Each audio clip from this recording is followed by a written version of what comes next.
We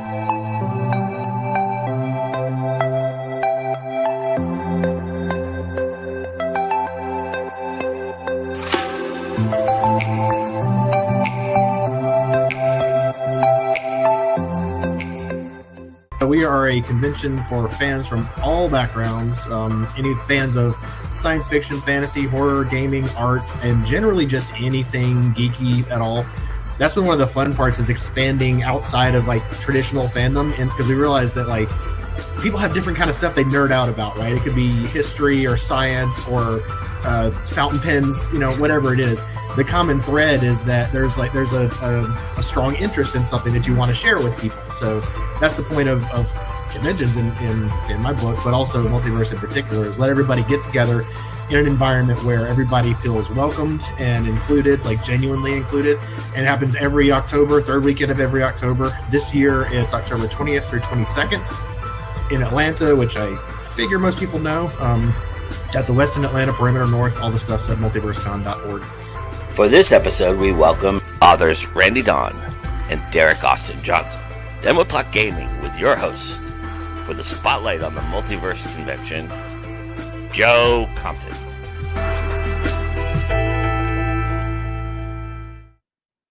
Hey, that's me, everybody. Welcome to the spotlight on the Multiverse. I am Joe Compton, and I am joined by the awesome Randy Don. Thank you so much for being here. I really appreciate it. Thank you. The chat is already saying hello. Vanessa's here. Anita's here. Thank you all for coming. Nice to see you. And we were talking off the air that this is your first multiverse. So that'll be It is. Yeah. It is. Be gentle with me.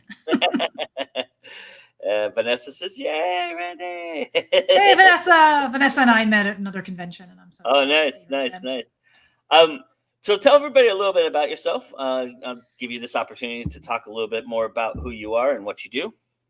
Sure. So I'm a full-time freelance journalist. I write for entertainment outlets like Variety and the LA Times and the Today Show website. That kind of thing. So I've done a lot of stuff with TV, film, all sorts of behind the scenes. That's been the bread and butter for many years. But I've always wanted to find a way to segue into fiction work, whether or not that can ever be full-time. One will never know. But I've had a lot of short stories out. I write everything from dark fantasy to funny fantasy to horror. My first novel, which I know we'll talk about later, is called Tune In Tomorrow, and it's about a reality TV show run by mythical creatures for mythical creatures, but starring humans. And I can neither confirm nor deny that any of the characters in the book are people I may have talked to over the years. But trust me, it's a silly book, and it does go backstage. It has some serious moments, but it is a silly book, and I'm very proud of it, and I'm happy to bring it to Multiverse to share with the masses. As for the rest about me, let's see. I'm based in Brooklyn. I have a Westie. I love to travel. In fact, I am traveling tomorrow to the UK for another convention, and I'm working on the next book in the Tune In Tomorrow universe. So cross fingers that we'll have a home. Nice. Yeah, that's me. Awesome. So what made you decide that you wanted to be a part of Multiverse? Well, it's kind of a combo of things. I wanted to go to Multiverse even before Tune In Tomorrow came out, because a couple of my friends who are also writers in the New York, New Jersey area had gone and spoke highly of it. And I was like, this is great. I'm not sure I'm quite ready for, say, Dragon Con, but I'm definitely ready to expand beyond the borders. I think when there's so many cons that are on the East Coast that are easy to get to, that you can kind of get in this little bubble. And when Tune In Tomorrow finally came out, I thought, all right, this is the year I'm going to do Multiverse if they want me. And I've gone to a ton of different cons this year to talk about the book, to do some hand selling. I'm happy to talk about the perils of trying to market while you are publishing a book. I'm mainly my main marketing on this book. Nice. So going to cons has given me a chance to show it off, and that is. And then of course, from what I've heard, everything about Multiverse just sounds amazing, because it seems to really emphasize the culture of geekdom, of nerddom, of makerdom. It all seems to, wherever the Venn diagrams overlap, I sort of feel like Multiverse is there. there. So that was really very appealing too, because I do feel that you can, one of the things I've liked about going to cons in the past is you kind of step into this bubble, this little hermetically sealed bubble of, and what I consider to be just sort of like, it's like a village where everybody understands the signals. They understand the meanings. You can put on the costume and walk past people and they'll be like, oh, good. I know who that is. Good thing. And in fact, and again, we can talk about this later, but in Tune In Tomorrow, I actually have a fan convention that is modeled off of some of my fan convention experiences. So I just loved that real inclusive feeling where this is the world I want to be in, and if the real world doesn't reflect that, then I'm happy to be parts of the invented world for a couple of days here and there. Nice.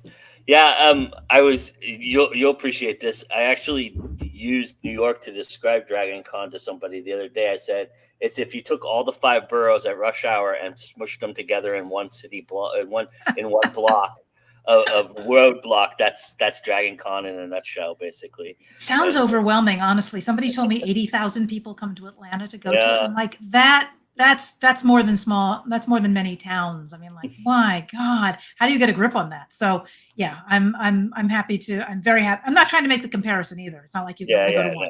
No. But I'm very happy to make my first con in Atlanta be Multiverse. It's a good one. It's a good one to do that for sure. And yeah, Vanessa says nobody's ready for Dragon Con, but exactly. Yeah, it's interesting. So you've been doing panels elsewhere and experiencing panels. What is some of the things that you've enjoyed about doing panels? So I mean, the whole panel thing to me is a natural outgrowth of what I do for a living, which is interviewing people. Sure. If I'm a moderator, I approach a panel kind of like an interactive interview. Like, I'm not just expecting people to wait for questions and answer them. It's meant to be a conversation. But I love preparing questions ahead of time. I talk to the other panelists and I say, what do you want to talk about? And then we all work it together so we can make it this slightly prepped but spontaneous conversation. So I love seeing what comes out of that, because one of the things with freelance journalism is the idea for the next article that you're going to write can come from anywhere. So you always have to have your antenna up and listening to what people are interested in or talking about. And I've gotten ideas for articles from panels. I've gotten ideas for panels from my articles. And it's kind of this loop that I'm able to put into place. And so the panels that I've done have ranged everything from, TV year in review, where we try to tackle all of the best speculative fiction TV in a single hour over the past year. That's a challenge. All the way from that to, I think I was another panel, which was you make up a story based on prompts from the audience. So it's kind of an improv story creation. And we just stood up from the table and started acting things out based on, the whole improv concept of yes and. And that was a lot of fun. So I've done a ton of really interesting panels over the years, and I love being able to do them again. Tune In Tomorrow is a humorous book. So this past year especially, I've done a lot of funny or humorous science fiction fantasy. What are the challenges of that, and where can people go wrong with that? So I've had a lot of conversations about that. And I have also managed to do an article for the LA Times about, funny speculative films and TV shows. So like I say, it kind of all ties together. A lot of Third Rock references, I would imagine.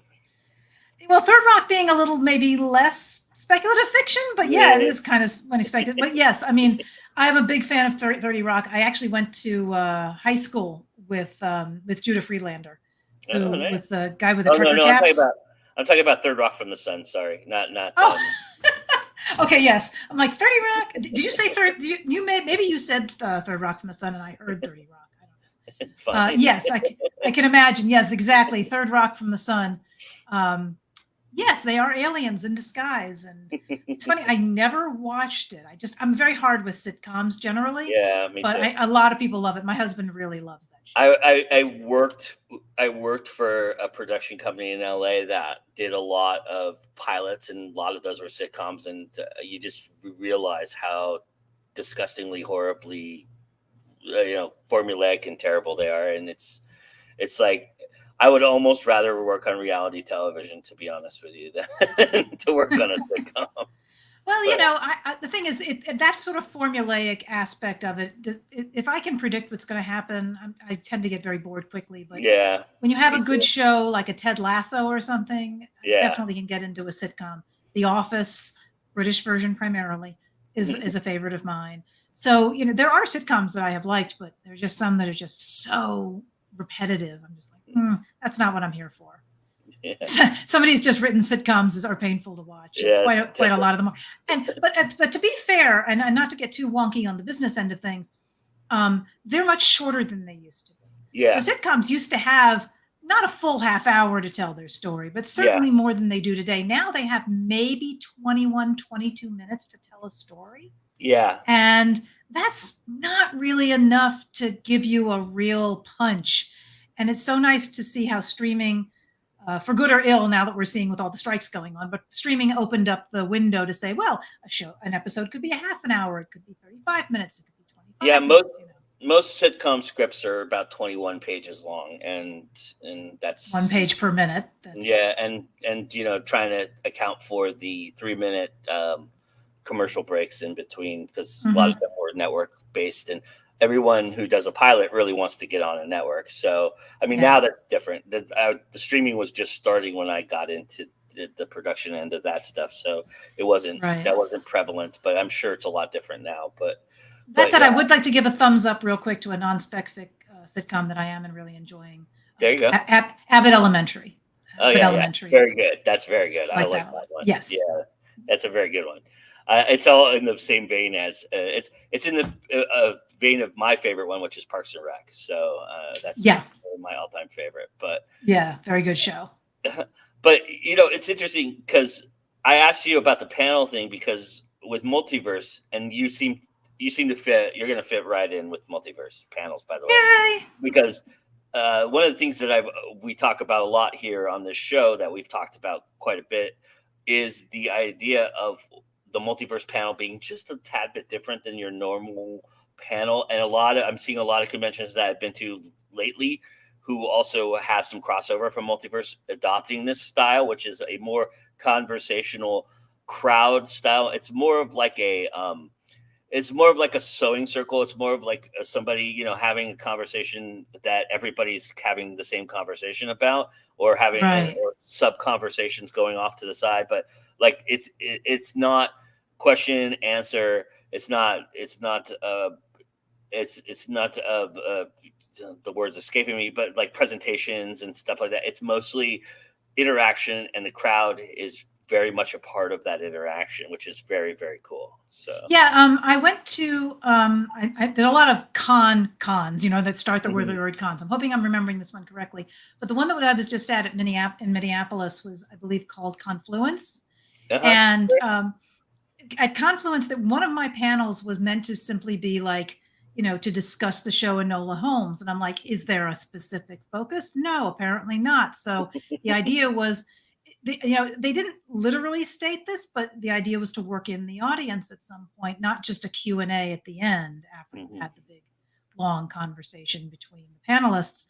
And so that's what I did. I was just sort of like, well, let's, we've had our little bit of chat. Let's see what the audience has to say. And we riff off of that. And now let's see what the audience has to say. And we riff off of that. As a moderator, you always have to sort of do a certain amount of audience inclusion, but you also have to make sure that the audience doesn't walk away with the entire thing, because there's plenty of us who've been to a lot of cons who are just like, who are used to hearing somebody say, not a question, but a comment. And you're like, oh, we're going to be here a while. So, you want to have like t-shirts made up saying questions, please, no comments, or something like that. Comments are fine, but usually that just means somebody wants to hear themselves talk for. Yeah. So it's about learning how to move that part of things along. And I really liked how that worked at that con. So if that's the way that Multiverse wants to do it, I will totally be prepared to do that with my panels.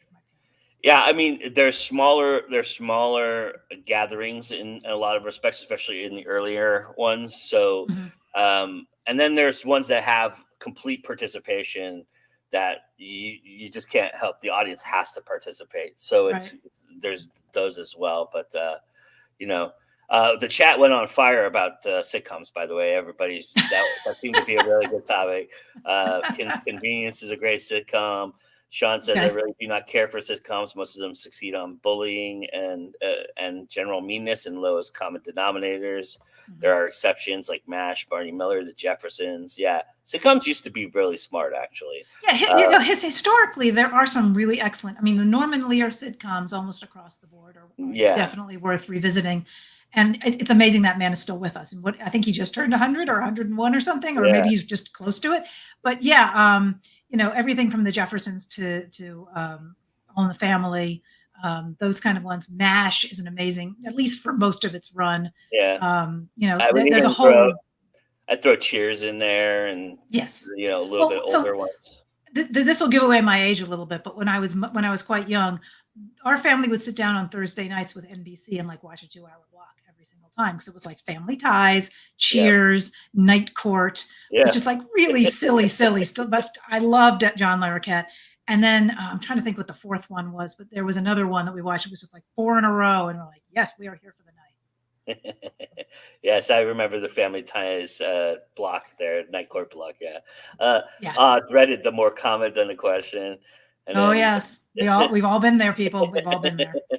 And then Vanessa. Yes. Oh my God! Somebody just mentioned The Good Place. Yes, The Good Place. So I watched the first episode or two of The Good Place, and I'm like, this is nice enough. I'll come back to it. And then everybody said, you have to see the end of the first season. Yeah. All right, fine. I'll watch it.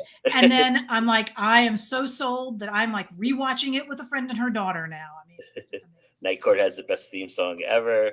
It does. I love Night Court too. The reboot is pretty good. I haven't seen the reboot yet, but Good Place is one of those. Yeah, that's a slow burn one that I think was very, very smart. So very smart, and not in a condescending way. I mean, I think one thing about Cheers was they had the character of Shelley Long, and she was supposed to be all smart and intellectual, but she was so annoying. Whereas The Good Place showed that you can have discussions about smart things and ethics and things like that, but in a way that's accessible. Yeah. And Vanessa brings up Schitt's Creek too, which is another good one. Yeah. Definitely won all those Emmys and everything too. Yeah. I mean, it's interesting for your day job and covering these kind of things. I know it gives you a lot of fodder for novels and the like, but is there something about doing that job that you look at as preparing you for being an independent author? Is there something because you have to find sources and stories and things like that. Do you feel like you have kind of a leg up in that regard because of the day job that you do? Well, if I said yes, it would not explain why perhaps I only have one novel out. If there was some magic key, be a journalist for 20 years and then you will have many novels.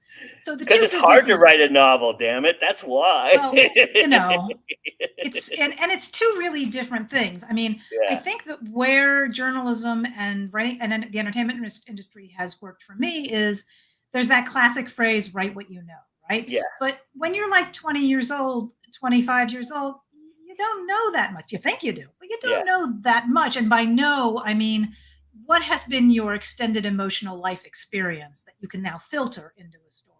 So I worked for a soap opera magazine. Originally, instead of a reality show, this was going to be a soap opera. And when it came to writing about television and wanting to find a funny side to it, I just felt like I had the insights to write it in a very natural way, as opposed to, I must do research on this thing and then distill it into something I can put into a book. So that's what I think people are referring to when they say write what you know, to dig into your specialty area of life experience and then turn it into something that becomes a story. That was part of it. But then also when it came to pushing the book and selling the book and trying to find the book as many hooks as possible, I felt like I had a bit of an insight into how marketing works, how branding works. And those things aren't guaranteed to sell you 1 million books. But I found that there's a phrase in my book which I can explain in a minute or two, but it's be the mango, and it's a character who finds her inner strength by using that phrase because she is discovered as an actor while she's doing improv as a singing mango. And so later on, she's like, okay, be the mango, be the mango. So I like had stickers made up that say be the mango, and I'll be giving those out at the con. And Nice. it's kind of a shorthand. It's a bit silly and it makes you want to ask more. So then I get to tell you about my book. So that's something I noticed that the entertainment industry does really well. There's taglines, there's all sorts of hooks. There's, baby Grogu. I mean, we all know baby Yoda, I mean Grogu that's such a pandering to the audience, but it's so adorable and it's so wonderful and we don't care, but we know we're being pandered to. Baby that Groot. Kind of thing. Yeah. Baby Groot, exactly. They know how to do that kind of stuff and they can work it in organically. And if I've done my job right, it's also worked in organically. But that's something I learned from being an entertainment journalist for a lot of years. I would imagine that working off a deadline, was it nicer to kind of go at your own pace than kind of having a deadline for a story, or did you incorporate? Have you been so ingrained with that you just incorporated that to your own work and how you do it? The thing is, when I'm writing a story, that is the only thing I really want to be doing. So it's not even like I have to put a deadline on myself. It's like, how can I find more time in the day to do this thing that I want to do? Nice. So, but then when the deadlines do come along, like for example, my agent needs to see it by a certain date, or I have to do edits by a certain date. I'm very good with deadlines in that way because it helps me focus. Yeah, sure. And that has being an entertainment journalist has definitely helped me with the second element of putting together any given book or short story or something. I always want to know how much time I have because my brain can just figure out what gear I need to be in based on when something is due. And in general, I try to say, oh, I'll try to get it in on time, and then I try to get it in a couple of days early. And then people like, oh, she got it in even early. We weren't sure if we're going to get it on time at all. Nice. I need some of that. I need to get some of that personally. I've been on a deadline for a year and a half that I've been really horrible about. I look at your book. I'm looking at your book cover as we're talking, and I see that it has a catchphrase on it, which is very interesting too. You want to talk about a little bit about where the origin of that catchphrase is, because it's very interesting. Yeah. So the catchphrase on the front of the book is "Their fantasy is her reality." And that's one of those things that I had nothing to do with. The publishers came up with that. They put the tag on, and I loved it. I mean, I love the whole thing about the cover. If you look at this cover, I'll just hold it up for people who can't see it. But if you look at this cover, it's loud, it's garish. It's exactly what I would want this cover to look like. I did not design this cover. This is basically what it showed up looking like. There were a couple of color differences. But I love this because it tells you a lot about the book without having you even reading the back yet. Yeah. So their fantasy is her reality is a great play on words, because one of the underlying parts of the story is that it's reality TV, but it's actually humans who have been brought across the veil to do what looks basically like a soap opera, but they're calling it reality TV, which is kind of true today for a lot of reality TV shows. You watch the Kardashians, you watch Selling Sunset. Those are modern soap operas. Right? I mean, they're real life, but they're soap operas, really. Some of it's scripted, some of it's not. And that's kind of how we play it in the book. And what I liked about it is I was able to turn that around and have the mythical creatures who watch the show believe that they are really watching how humans interact. Because when I was little and I used to watch soap operas, I'd be like, ooh, I am watching how adults behave. And of course, that is not really true, but that was my real insight into the adult world. So I liked the idea of the mythics watching the show and thinking they were really watching the human world. But later on, when a character interacts with one of her fans, she feels a little bad because he calls her by her character's name on the show. He acts like they're cosplaying, really, or they're LARPing. And she feels a little bad for him a little bit later on and pulls him aside and says, this isn't really real. And he says, it's real enough. And I'm like, I like that, because over the past several years, the whole concept of what is real and what are facts seems to be up for discussion. And that's not necessarily a good thing, but I like the idea of these creatures who are magical and can do all these things that we can't, being fascinated by the mundane things in our life, like writing checks, or what do you mean? What is a transmission? Or all the things we consider really boring. They're fascinated by, and that's why they like reality TV. Yeah, there is just there's just a grabbing aspect to it, right? It just kind of grabs Mm. you and takes you over and pulls you around, and we I don't gravitating toward drama, kind of we look for that, and it it is some weird cathartic way. I guess it makes you feel better about yourself if you engage with, following the. Yeah. I'm not Well, you mean big. like you mean like watching reality TV, Right, yeah, right? yeah. Yeah. I mean, so, I mean, there's famous skits about, convention goers, like the SNL skit with Oh William yeah. Shatner, that he still gets Get a back. life. Yeah. Get a life. but this But is see a that, okay, whole. so that's a really good example, if I can interrupt you, I hope you don't Uh-huh. mind. So what I say about William Shatner in this case is that for many years he didn't really want to be associated with Star Trek, right? Like he Yeah. was like, I did that, did it for a couple of years. I'm a serious actor. I can do things in Esperanto. I can do all sorts of things, right? So he had this whole sort of idea of who he was going to be. Yeah. But the show kept pulling him back in.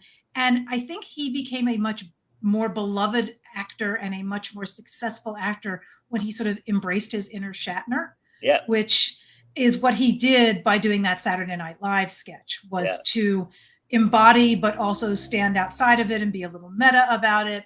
I Yeah. think there are some actors who are just get very self-serious, and if they can embrace their inner Shatner, they become somebody that really works and can do anything in acting these days. I think Alec Baldwin for a time was able to do that.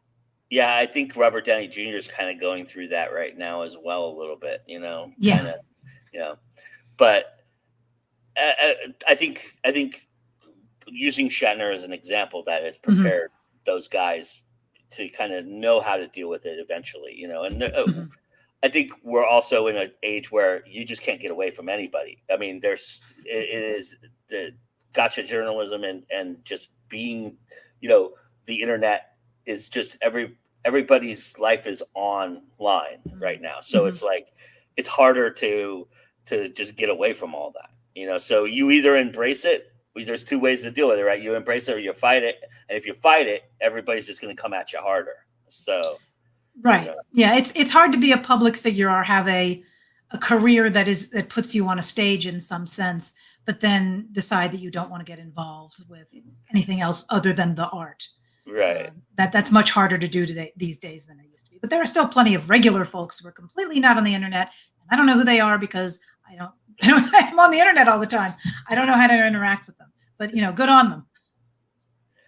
I'm curious, having your background and knowing that I'm sure you've met a lot of people who you've considered now connections in the Mhm. business, Mm, because this business is all about connections and mm. who and how to get things done. Who do you know who gets things done? And then, reaching out to those people when you have something. I'm curious, was there ever a thought for you that this story would be something other than a novel? I mean, I think it would make a great miniseries or a series. Everybody's like, I believe it could be on Netflix. Um, I have a very visual sense of what every story that I write looks like. I have a movie going on in my head. So for me, most of the stuff I write, I could envision being a TV show or a movie or something.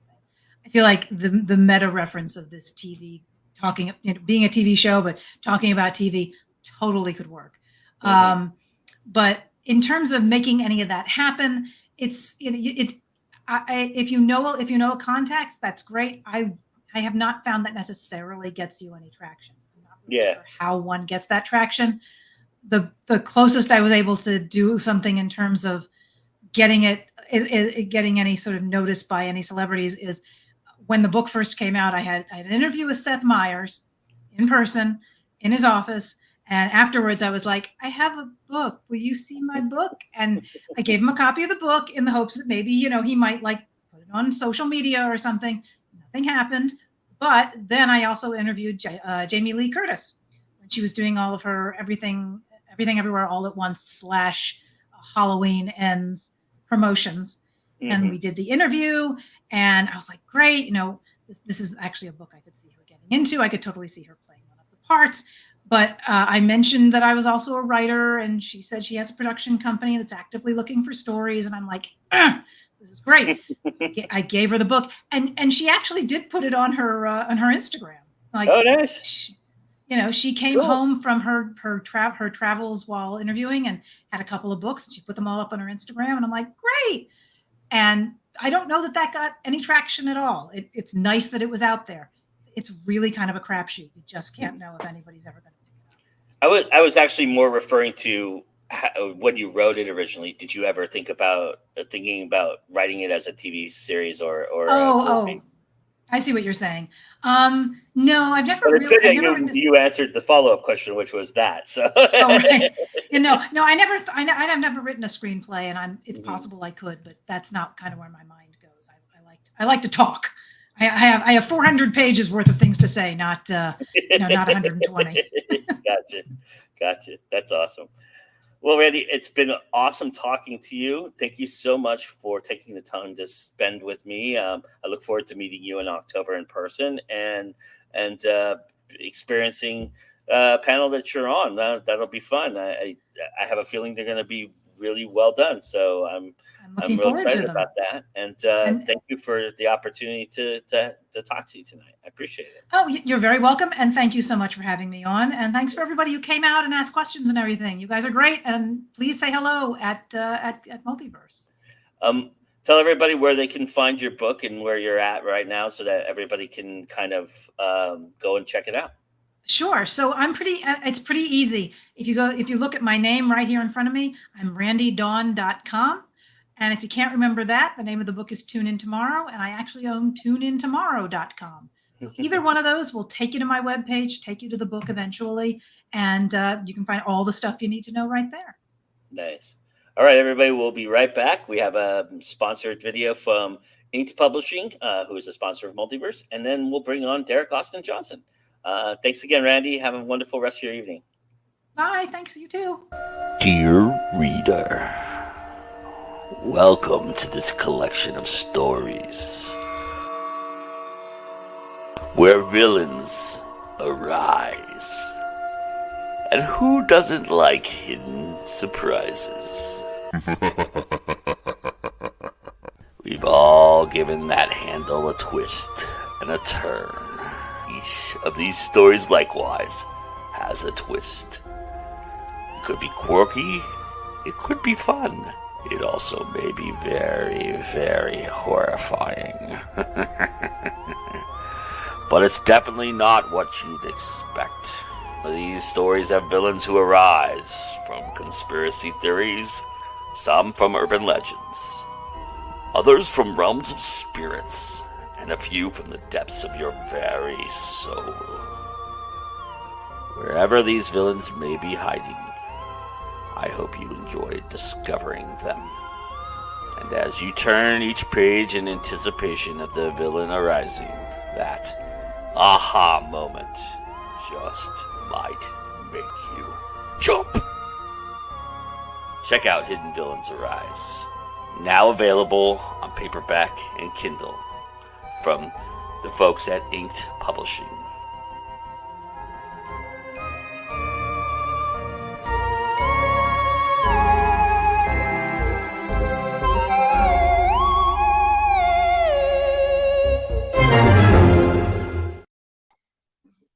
And we're back, and we have the wonderful Derek Austin Johnson with us. Hello, sir. Nice to meet you. Hello. How are you doing, Joe? It's great to be here. Thank you. Tell everybody a little bit about yourself. I feel like the act that goes on after the Beatles on the Ed Sullivan show, because that was the previous one was really informative, and I'm just going, I write, I feel like the Chris Farley character in Saturday Night Live. No. For those who don't know, my name is Derek Austin Johnson. I am predominantly a horror writer, even though I've written other things, everything from science fiction and fantasy, a couple of crime stories, wrote erotic romances briefly. If I was known for anything beforehand, it was as the film critic for SF Signal from about 2009 to roughly 2015 or 2016. So that's the basics of a lot of my writing credentials. I'm also a cat wrangler. My wife and I have, I believe, I don't want to count how many cats because it's just embarrassing. And I'm already getting things from friends who are basically like, dude, is everything okay at home? Blink twice if you need us to call in a rescue, that sort of thing. So. Understood. We won't broach the cat subject tonight, I promise you. No, but let's not broach the cat subject, At Multiverse, sure, that's fine. I'll break out cat videos and cat photos. So. Which happens in Multiverse. I've seen it. So always. Always. What is it about Multiverse that keeps you wanting to come back and do it? Well, first of all, I went initially in 2019. I was not on attending I was not a panelist or anything like that. But a friend of mine said, you really need to get out of Austin, because that's where I knew anything. I was from the Austin, Texas area, so I would, so I'd attend their science fiction convention. I would attend KillerCon a couple of times, never as a guest, but always as an audience attendance. So I went in 2019, in the before times, and then the thing happened, and then in 2021 I was actually invited. So in asking what brings me back to this, a couple of things. One, I like the tracks that are available. There are very specific modes. You can go through science fiction panels, and all those are very well laid out. You can go through fantasy panels; those are very well laid out. Horror panels are very well laid out, as well as gaming and what have you. So you have very specific tracks that you can follow. That's an enormous benefit. It means also that because the tracks are very singular, you can sample one track or another. You don't run into a lot of the challenges with most conventions, which is that this panel that you want to attend is going to conflict with that panel that you also want to attend, and much as we would love to be in two places at once, that it eliminates a lot of that. Add to this, I like the breadth of knowledge, the breadth and depth of knowledge that I've seen here. Nice. Regardless of the subject matter. We had one individual, and I've forgotten his name, but he broke down a lot of the history of zombie fiction and zombie media, why we are seeing a lot of it, how that can branch out into other aspects of pop culture, what they can mean for other pop culture historians. I'm not an academic myself, but I certainly flirted with becoming an academic when I was in college. So a lot of that really appeals to me.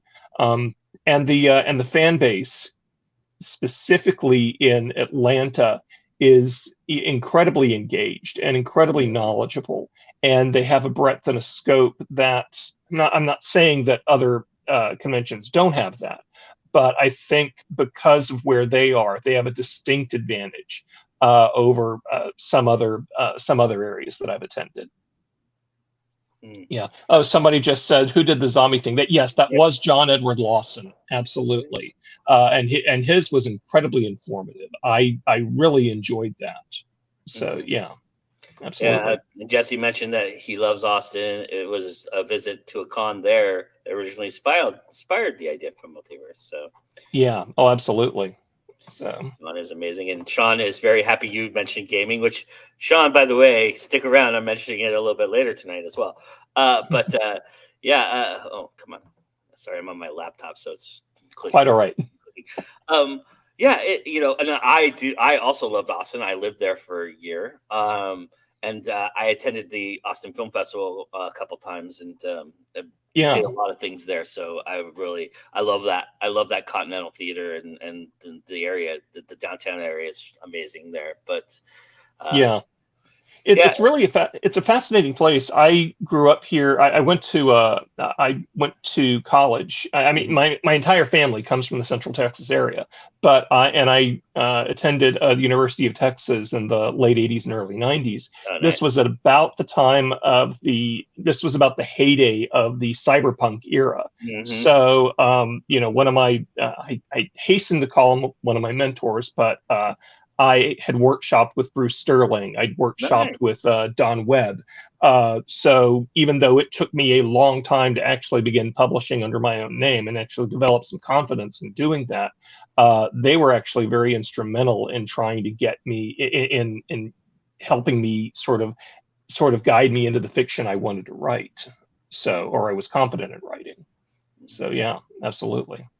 Having been a critic for so long, and I myself am also a critic. I mean, I think we all are in a certain extent, but actually writing it and having to, conform and put a preciseness to it and kind of talk the talk a little bit. Do you find that that has helped you develop your writing a little bit better? Do you feel like you're a better writer because you've had to write for a critique and kind of put into words how to describe something? In certain ways, yes. I mean, and in ways that you aren't necessarily conscious of. First of all, as a film critic, I was really trying to absorb where, how does the story actually work? I mean, you always feel like you kind of sort of know that, we all know about beginnings, middles, and ends. But when you become a movie critic, and specifically, I was actually writing a film column as well. So you have a sort of broad perspective. But if you're just writing a movie review, you're learning what works in story, what does not work. It also teaches you how something you can aspire to something and where that might fall short. I mean, just as an aside, is that one of my biggest frustrations as a critic was seeing movies that never reached their full potential. You had so many things that had interesting ideas. They had unique characters, and they never followed through with something that I thought was really memorable. But I think that teaches you, if you really want to write memorable fiction, if you really want to write a memorable story, you have to take all of these things that you've seen and learn not to do don't do the bad things. Don't do don't get lazy. But instead, how can you think outside the box and make this a little more compelling? I hate that term, outside the box, but there it is. But the other thing it did really, what that really helped me was it taught me how to meet deadlines, because I would go to a press screening on Tuesday or Wednesday night. I would then have to write my review on Thursday, and then then have that so it could be published on Friday. The additional thing is that it also made sure you checked your facts. It does no good to mention something and then realize, what, if I had just looked at Wikipedia, and said, no, this director had done this or this actor had done that, I could have saved myself some embarrassment. I managed to embarrass myself often regardless, but nonetheless, it at least taught me to hone my own research skills as well. So you learn story, you learn deadlines, and you learn research, all in that sort of venue. So And I'm curious, it's funny how I get get guests on here and we have a commonality that we're talking about here. And you and Randy share a very similar background and everything. And I am curious. I want to ask you the same question I asked Randy, which is, then your background is, covering films for the most part. So why did you decide to become a novelist and a storyteller in fiction writing instead of becoming a screenwriter and the filmmaker? It's a really good question. There are a variety of responses to that. One is that I'd always wanted to be a writer. I mean, not in the womb, but sometime after that. But a lot of it just had to do with the fact that I loved telling stories. I loved story itself. So that was always a big part of what I wanted to do. But the problem I was running into, at least initially, was that I had nothing to write about. I had no life experience. I was a very naive and very sheltered kid from the Houston suburbs. And there was, and I had nothing of any note to say. Not that I do now, but at least I can give that illusion. So part of it took some life experience. I loved movies. So so when I was given the opportunity to write reviews, I at least started doing that. But the other thing that I think why I went to short fiction as opposed to or short fiction and novels as opposed to screenwriting, a lot of it just had to do too with the mindset. I've had friends who have worked in Hollywood who've never had a movie made out of what they've written, even though they're living off of option money. They are constantly hustling. They're constantly they're constantly chasing this project or that project. And as a way of life, it would drive me absolutely insane. I can't imagine how people do that regularly. Some people love that thrill. For me, it would just be a nightmare of, how are you going, what happens if all of this falls through, and you hear stories like that all the time. One of my favorite movies over the last decade was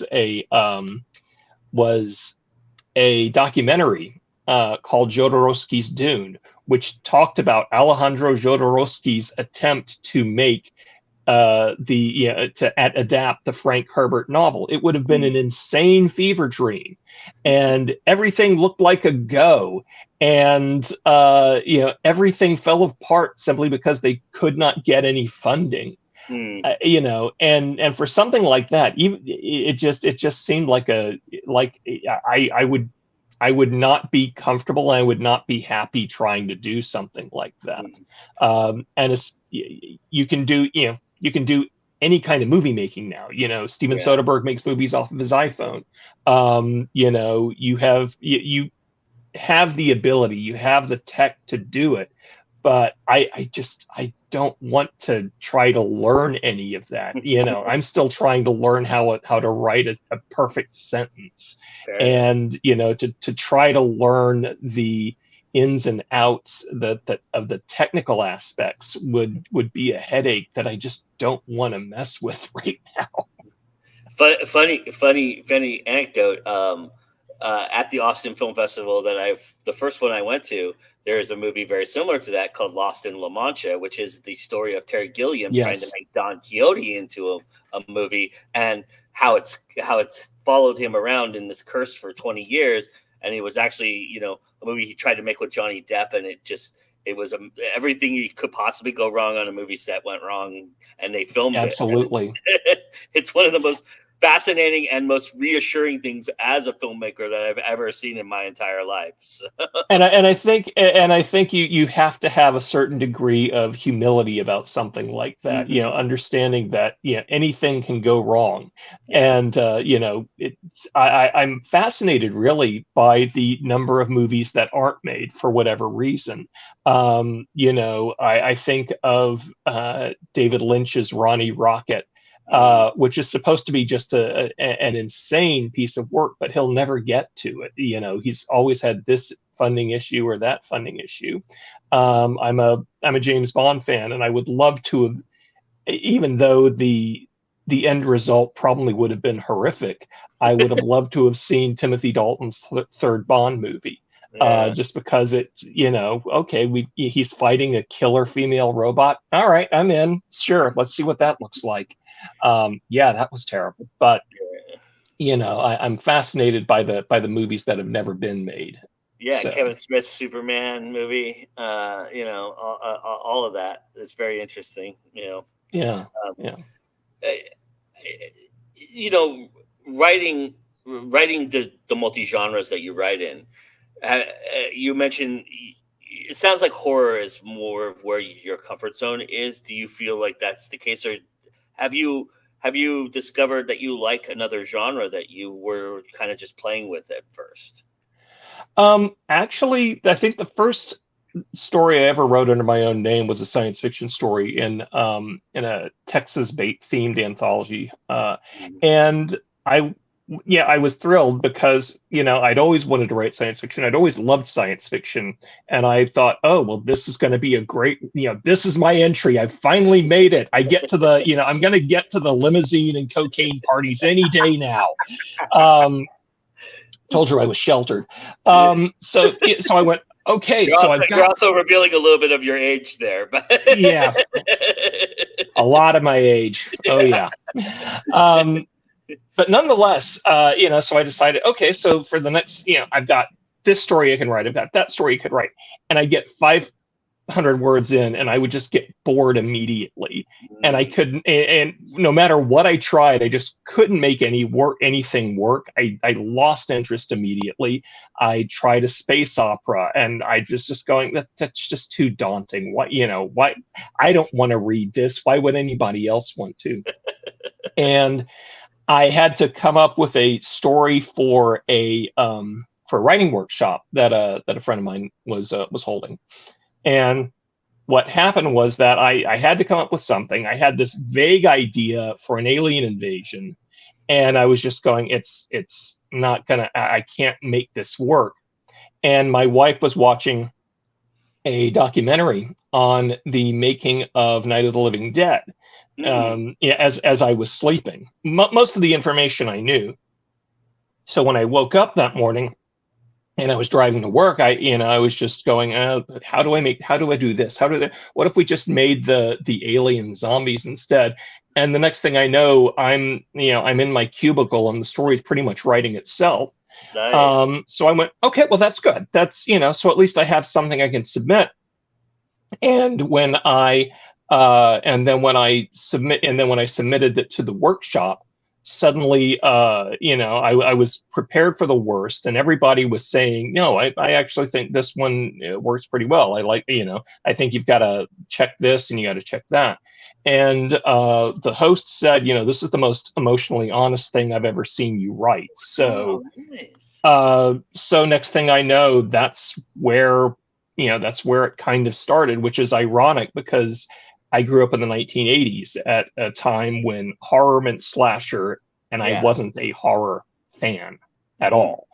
I liked monsters, but the idea of sitting through, Friday the 13th, 25, Jason takes the geriatric ward didn't appeal to me. That's kind of different these days. Yeah. So. Yeah. And I guess I have to read this disclaimer. We do not officially provide limousines and cocaine parties at Multiverse. It's all unofficial. Bummer. All right. Well, I'll try to find those at some point. So follow me, sir. I'll show you the way. Maybe. Fantastic. Maybe. Yeah. Yeah. Perhaps. Perhaps. Yeah, Vanessa says I was a horror book fan, but not as much a horror movie fan. Old horror movies, yes, not modern. Yeah. It's a weird thing. Like I said, growing up in the 1980s, I was predominantly interested in science fiction. I was a regular reader of Omni magazine, and followed a lot of that. So I missed the whole Grady Hendrix paperbacks from hell sort of heyday. You'd see the books in supermarket racks. For the younger members of the audience, this is when you could find paperbacks for $2.95. you know.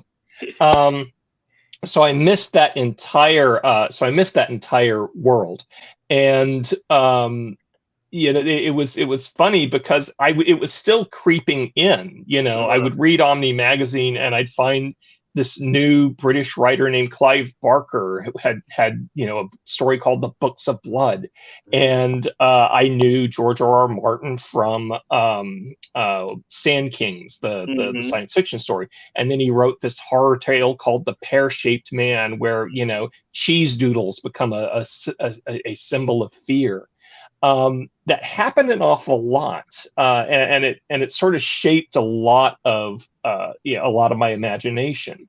And, you know, even though I would try to write a science fiction story, a lot of the stuff came back to, you know, these more macabre and more surreal elements. So, yeah. Sean says, Like what happens at the Chuck Tingle RPG session stays at the Tingle RPG session, just saying. I'm sure the words pounded and butt will appear, but who can say? Yeah, it is interesting though. I mean, because like for me, my first indoctrination into anything literature was Dune. When I was 10 years old, my father took me to a bookstore and said, pick any book you want, whatever you want to read. It'll call to you. You just got to find it. And that was the one. I saw this big ass book and grabbed it and said, I want to read this. And he goes, well, I have this, but we can buy it and you can read it. And then all of the other things came along, growing my own philosophies and Clive Barker and Dean Koontz. And I was never really a Stephen King guy. I was always like the fringe guys. I like the Koontzes and the Barkers and those guys. But, you know, it's interesting because I think also horror writing has changed quite a bit these days. Absolutely. Because, you know, I think there's something about psychological elements that were presented early on in a lot of the early stuff that a lot of these guys did, but then they kind of gravitated toward the monsters and the more darker realms and the supernatural stuff. But I think a lot of times now, especially indie authors, are building a lot on psychological profile. Is that kind of where you're at this point? In a manner of speaking, yeah. I mean, it's a weird thing. I always liked Doug Winters, who edited an anthology called Faces of Fear, saying basically that horror is not a genre, it's an emotion. A content creator on TikTok said, you know, horror is a vibe more than anything else.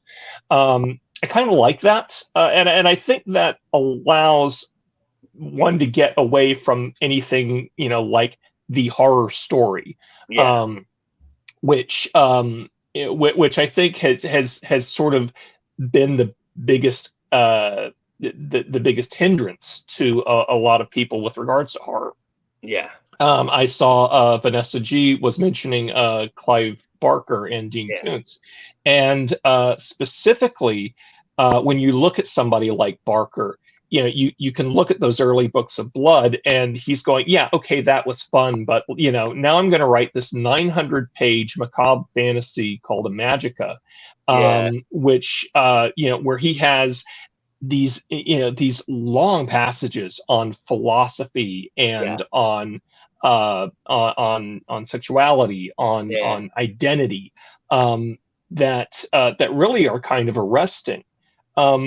You know, I find, you know, and so that part of it really appeals to me. Add to this, I'm not really an extreme horror person. I have nothing against it. I like some of it, but you know, you read some of the material that's there, and you're finding a deep-seated understanding of psychology, of how damaged we can be as human beings, and how hard it is for us to just sort of muddle through our day-to-day existence. You know, I find that to be actually pretty liberating. Yeah, and I look to it.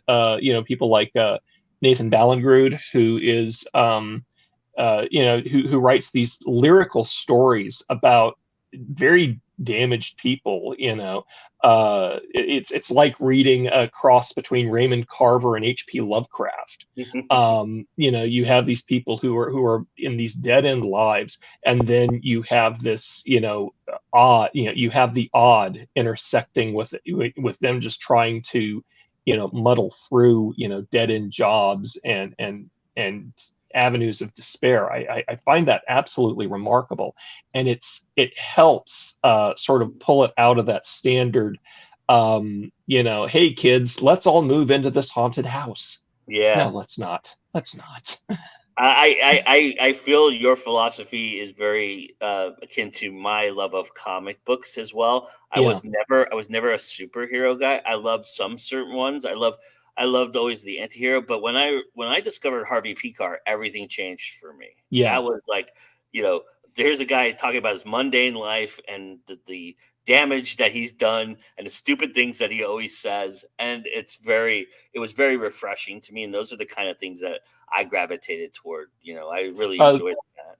Who was the author of Black Hole, which was one it was really it wasn't my reintroduction to comics. I was a big DC and Marvel fan when I was in the 1970s. I loved the Batman comics written by Neil Adams at that point, but for the most part I drifted away from it, just because my mother was desperate for me to get me away from comic books when I was a kid.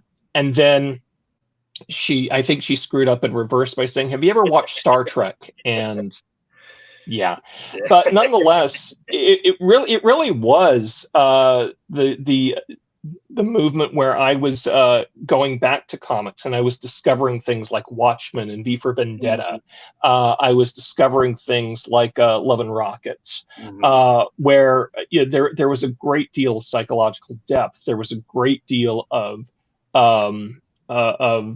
consternation of just trying to muddle through your daily existence. And really, we were talking about Dune. My favorite science fiction writer for the longest time was Philip K. Dick, and a lot of his fiction stemmed from people who were just trying to. It didn't matter if reality was crumbling around you, and it didn't matter if the aliens were invading and the robot uprising had finally crept upon us and had taken over. That's fine, but I still got to punch in at 8:00, man. And I still got to deal with this loveless marriage that that just doesn't have to, that I don't want to have around me. And I felt like, if I couldn't be, Gully Foyle, going to the ends of the universe, I could at the very least, feel at one with somebody like Rick Deckard, who he's got this job that he hates, killing androids, but he's only doing it so he can buy an electric sheep. I love the poetics in that. And the cruel ironies that Philip K. Dick used to bring about too. I always appreciated that for sure. Absolutely, yeah, definitely. I was trying to find a comment here that somebody had left about. Well, I'll put this one up because we are super happy you're joining us in October. I'm thrilled to be able to attend. Absolutely. So I was honored to be there in 2021. I'm happy to be coming back in again. So no, you were a featured guest in 2021, and so you did panels and stuff like that. Was there a favorite panel that you really enjoyed? That's a really hard question to answer. There was a lot of talk about eroticism in writing. How best can you incorporate that? It's every genre feels like it is, it's given something of a short shrift, and especially if you're writing erotica or erotic romance, that's especially true because it does seem frivolous. It seems, no pun intended, like the butt of every joke. but on the other hand, when you're doing it well, you actually can have some genuine insight. I was never very good at it when I wrote it myself, but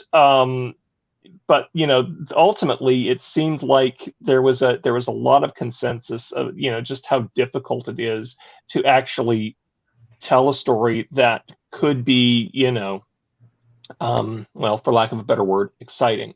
I thought that was really informative. I was on a panel with regards to mythology and horror where we talked an awful lot. I think I brought up Freud's Future of an Illusion and Jung's Man and His Symbols, talking about how monsters are always symbolic of our own demons, of what we have to fight within ourselves. They are external manifestations of our own internal fears. Yeah. That was also really that was really informative. Mostly, I'm always really honored to be able to talk to people and listen to people who are much more learned than I am. Again, I always feel like Chris Farley doing the movie review show. Anytime I'm talking to professionals. So. Nice. Well, it's been a pleasure talking to you tonight, sir. I really appreciate the opportunity. Thank you for signing up and being a part of this. I really appreciate it. I look forward to having nice conversations. We'll get together in October and have some nice conversations. I would love that, absolutely. And we'll try to find the limousines and whatnot. Well, unofficially, of course. Unofficially, yeah. So, We'll be searching for them, but I'll be searching. Yeah. So awesome. Tell everybody where they can check all of your work out and check you out at. Again, name's Derek Austin Johnson. You can just look me up at DerekAustinJohnson.com. You can find me on the usual social media places. The site formerly known as Twitter. I'm at, I think, DAJ42, which I'm also there on Threads and Blue Sky as well. I have a Facebook page. If you want to send me a friend request, I'm happy to accept it. So I'm at the usual links where everybody can find me. So awesome. All right, everybody do that. And thank you again for being here. And for you, Sean, out there, I know you're still out there. Here's something that Mr. Hillman is a big part of, and that is the gaming hall and the gaming the game track. I think this is a really nice thing that Multiverse does, and they do it very, very well. And here's a little bit about it, and then I'll be back to wrap things up. And now, another reason why, among many, you should be attending Multiverse. Reason 1005, the Gaming Hall. Whether you want to grab a quick game between events or hang out all weekend long, the Multiverse Gaming Hall is the place to be. You get to choose from a selection of the best tabletop strategy and RPG games to check out from the Game Central. You can even purchase games or accessories to use and take home. What you see here on the screen are the type of games, and subject to change and availability, that will be available to play in the Multiverse Game Lounge. And remember, you're welcome to always bring your own. What are you waiting for? Join us today. Go to multiversecon.org and register to become a member of the Multiverse.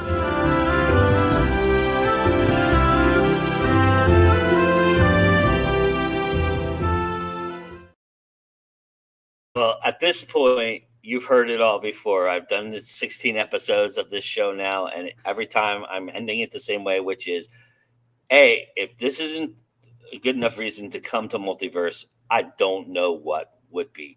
Because gaming, talking Philip K. Dick, talking about all kinds of interesting things, that goes on out there. This is what Multiverse is all about. These conversations are typical at Multiverse. So, time's running short, everybody, especially if you don't live in the Georgia. If you live in the Georgia area, you have no excuse. You should be there. But if you don't and you're still on the fence, I don't know why you would be.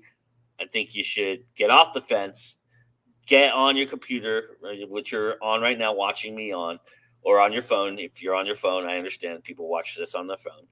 And go to Expedia, go to travel.google, and get yourself to Multiverse. There's still time, and it's still opportunity to do that. And so, you know, do it. If you're on the fence, I don't know why you wouldn't. So come on, we would love to have you. It's going to be an awesome time. I will be there. So if that's not a selling point for you, then I'm sorry, but I will be there.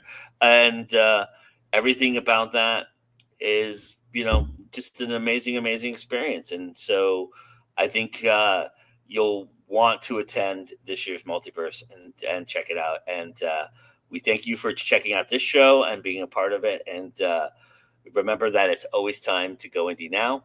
And we will see you guys again next week. We've got 3 more episodes to go. And I'm telling you, you want to be here on September 29th for the finale, because it is going to rock your world. I'm really excited about the hour we're going to spend to finish this season off of spotlighting the multiverse. And so be back here September 29th for sure. But always check this show out at the same time, Friday night, 10 p.m. We've got 3 more episodes. So come and join me for those. We got some really great guests lined up. And like I said, it's always time to go indie now. Bye, everybody.